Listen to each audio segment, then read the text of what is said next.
کے لیے وسعت مطالعے کی ضرورت، اور یہ وسعت مطالعہ قرآن اور حدیث اور سنت کا بھی ہے، اور یہ وسعت مطالعہ آج نیا پیدا ہونے والا اسلامی لٹریچر کا بھی ہے، جو مختلف دنیا کے خطوں میں لوگ لکھ رہے ہیں اور مختلف زبانوں میں اس کے ترجمے ہو رہے ہیں۔ اور یہ وسعت مطالعہ کرنٹ حالات، شب و روز کے معاملات اور زندگی جس طرح صبح سے لے کر شام تک اپنے آپ کو گزارتی ہے، اس سے آگاہی،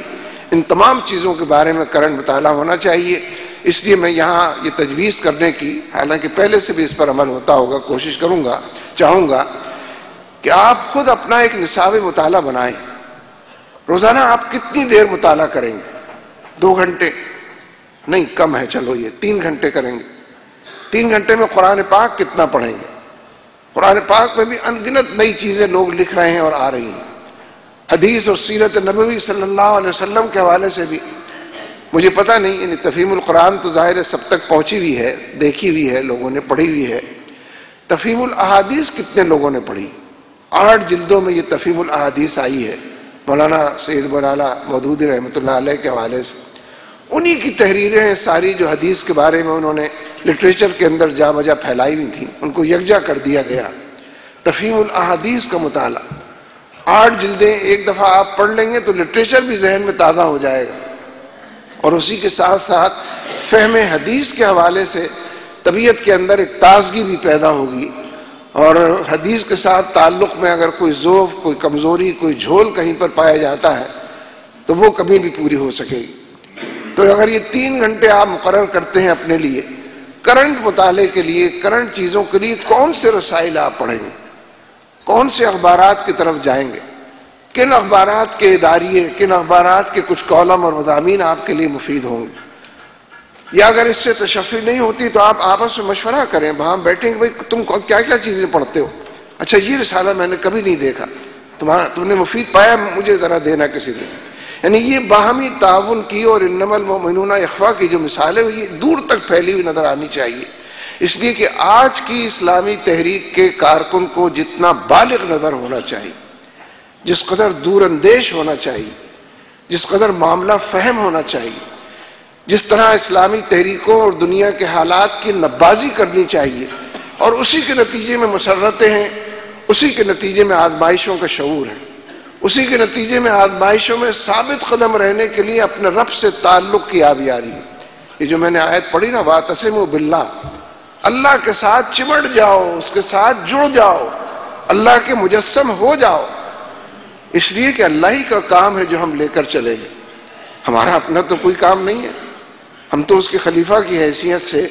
اس کے دیے ہوئے اسائنمنٹ، اس کے بتائے ہوئے کام، اور وہ کام تمام جزیات کے ساتھ، تفصیلات کے ساتھ، وہ سارا کام موجود، یعنی نبی اکرم صلی اللہ علیہ وسلم کا اس۔ تو جب یہ کہا گیا کہ وَاعْتَصِمُوا بِاللَّهِ، تو یہ بھی کہا گیا کہ ہوا مولاکم، کس قدر بہترین دوست ہے، فَنِعْمَ الْمَوْلَىٰ، یعنی اس کا کوئی مقابلہ ہی نہیں ہے۔ اللہ تبارک و تعالیٰ کے ساتھ دوستی کا تعلق، اپنائیت کا تعلق، اس سے چمٹ جانے، اس کا ہو رہنے کا تعلق، یہ بظاہر تو الفاظ ہیں۔ اللہ کے ساتھ تعلق کا مطلب ہے اس کے دین کے ساتھ تعلق، اس کے احکامات کے ساتھ تعلق، اس کی جو زندگی گزارنے کے طور طریقے بتائے ہیں نبی اکرم صلی اللہ علیہ وسلم نے، اس کے ساتھ، یعنی سنت کے ساتھ تعلق۔ یہ سنت کے ساتھ تعلق جتنا بڑھے گا، یہ شریعت کے ساتھ تعلق جتنا بڑھے گا، اور مطالعہ، وسعت مطالعہ،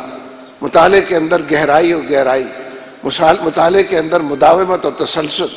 مطالعے کے ساتھ ایک خاص قسم کی رغبت اور شوق، اور جس طرح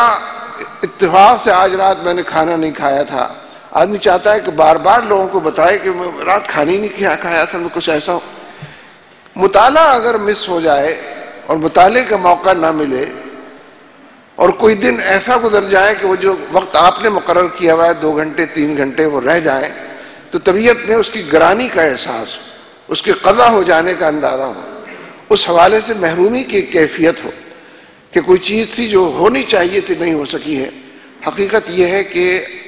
ہم سوالات بھی کرتے ہیں، اعتراضات بھی کرتے ہیں، اپنی اپنی رائے تجاویز بھی دیتے ہیں، معاملات کا تجزیہ بھی کرتے ہیں، لیکن اگر اس تمام چیزوں کی پشت پر مطالعہ ہو تو آپ کے سوالات بدل جائیں گے، آپ کے اعتراضات کا حوالہ بدل جائے گا، آپ کی سوچ اور فکر کے نتیجے میں آپ کی تجاویز اور تجزیے کا عنوان بدل جائے گا۔ کریں گے ہم پھر بھی یہی ساری چیزیں،